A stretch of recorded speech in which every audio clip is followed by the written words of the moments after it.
ఇంకా కొంచెం స్టీరింగ్ సుతం కొంచెం ఆటే ఉన్నది. ఓకే. ఇక జాండియర్కి వెళ్తే జాండియర్ సుతం కొంచెం అవైలబుల్ లేదు. ఓకే. Hydraulic problems. ఓకే. ఇక స్టీరింగ్ కొంచెం ప్రాబ్లమ్స్ ఉంది. Steering problem. ఓకే. డీజిల్ సుతం ఎక్కువనే తాగింది. కుబోటా ట్రాక్టర్ గురించి చెప్పండి. కుబోటాలో స్టీరింగ్ మంచిగానే ఉంది. ఓకే. డ్రైవర్కు కూర్చుంటానికి మంచిగా అవైలబుల్ ఉంది. ఓకే. లివరు మంచిగా ఉంది. పీటో ఫ్రీగానే ఉంది. ఓకే. గేర్ సుతం మంచిగా సైడ్ గేర్ మంచిగానే ఉంది. ఓకే. వైబ్రేషన్ ఎలా ఉంది? వైబ్రేషన్ తక్కువనే ఉంది. వైబ్రేషన్ తక్కువ ఉంది. ఓకే. ఇంకా స్టీరింగ్ సుతం మంచిగా ఉంది. బేలర్ సుతం పీటో రన్నింగ్ బాగుంది. అది మంచిగా నడుస్తుంది. ఈ క్లచ్ ఇది ఎట్లున్నా స్మూత్ గా ఉందా? బ్రేక్స్ క్లచ్ స్మూత్ ఉంది. కార్ మాదిరిగా లేవు. కార్ల మాదిరిగానే ఉంది. అన్నిటికంటే స్వరాజ్ది బాగా ఆడు ఉంది క్లచ్.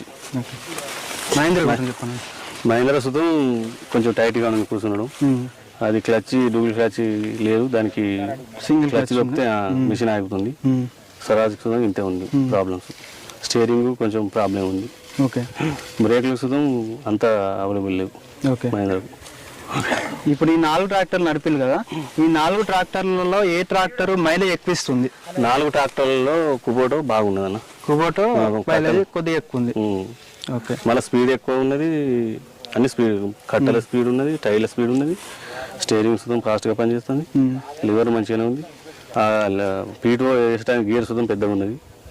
వైబ్రేషన్ లేదు. డ్రైవర్కి అన్నీ అవైలబుల్ ఉన్నాయి అన్న. ఇప్పుడు ఎవరైతే రైతులు ట్రాక్టర్ తీసుకోవాలనుకుంటారో వాళ్ళకు ఏ ట్రాక్టర్ తీసుకుంటే బాగుంటుందని మీరు చెప్పగలుగుతారు? మీ అనుభవం? నా అనుభవం బట్టి 10-15 సంవత్సరాలే నేను డ్రైవర్లో ఉండబట్టి ఇప్పుడు ఇది కుబోటే బాగుంది. అన్నిటికంటే కుబోటా బాగుంది.